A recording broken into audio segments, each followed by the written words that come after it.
Bonjour et bienvenue sur ce nouveau point. Aujourd'hui nous sommes à Olioul, ici au château de Montauban, en présence de Robert Beneventi, le maire d'Olioul, à qui je donne la parole. Merci chère Nathalie, Nathalie Biquet, donc le maire de la Seine-sur-Mer, qui a la chance d'avoir une très très belle commune avec une corniche qui sera encore plus belle bientôt, et qui organise une très très belle manifestation en l'honneur, si je puis dire, de Bonaparte. Parce que Bonaparte, à ce moment-là, ne s'appelait pas encore Napoléon, c'était Bonaparte. L'histoire, elle n'a pas commencé ici à Olioul, bien entendu, mais 1793, l'armée révolutionnaire reçoit un ordre important, c'est de chasser de la rade de Toulon l'anglo-espagnol, et c'est toute cette armée qui arrive, qui débarque. On ne peut pas dire sans faire de dégâts, parce qu'il y a des dégâts un peu tout le long.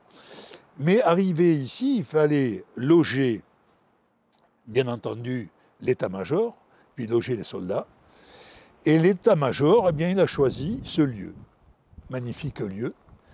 On a une vue sur la rade de Toulon, on a une vue sur la commune de la Seine, on a une vue sur la campagne, magnifique campagne d'Olioul.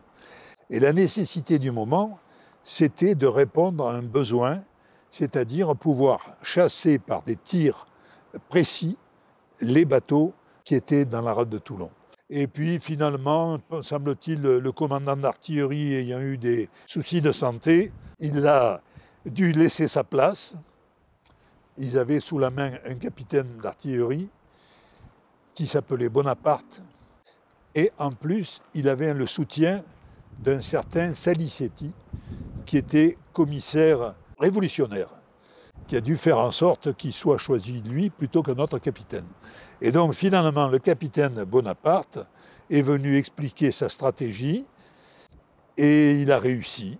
Et puis, après, le reste de l'histoire, elle se passe chez toi. C'est ça. Finalement, le capitaine Bonaparte et l'état-major vont prendre les positions hautes, puisque c'est ce qu'on voit sur la Seine-sur-Mer, mais quand on se retrouve ici, on voit que c'est exactement la même stratégie. Oui. Il y a des points hauts, ici nous sommes sur un point haut, et l'idée c'est de prendre les places fortes en hauteur pour vraiment avoir un tir nourri et de gagner par la terre, cette fois-ci, pour prendre la flotte à revers et chasser les Anglais, qu'on n'arrivait pas à déloger par bateau et par mer.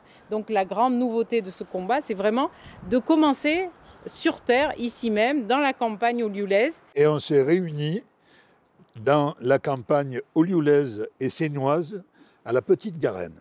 On retrouve encore les embases des canons de Bonaparte. C'est ça, et nous, sur notre territoire sénois, on voit la batterie des hommes sans peur, on voit le petit Gibraltar, qui est le fort Napoléon aujourd'hui, qui a été une prise de guerre très très importante. En décembre, ça a été une nuit sanglante, où ils ont gagné des positions comme ça, jusqu'à la mer, jusqu'à chasser les Anglais. Donc aujourd'hui, on est très heureux d'être ici. Voilà. Et c'est sympa aussi que Olioul organise une visite pour tous les amoureux de cette histoire, pour venir faire découvrir ce bâtiment, ce château de Montauban, avec des experts historiens sur le patrimoine. Et on voit tout l'attachement que vous avez à la culture, au patrimoine, à nos racines provençales. Et le 26 mai, ce sera ici, 26 au matin, visite de cette propriété, conférence, projection de films et puis apéro, parce qu'il faut que ça se termine toujours par un moment festif. Merci en tout cas de nous accueillir. Merci Nathalie pour ces gentilles paroles. Je dirais un mot pour les propriétaires, les descendants du baron Godino, qui sont toujours très à l'écoute de ce que demande la ville. Ça, c'est très très précieux pour nous tous. Eh bien, merci et à bientôt. Merci, au revoir.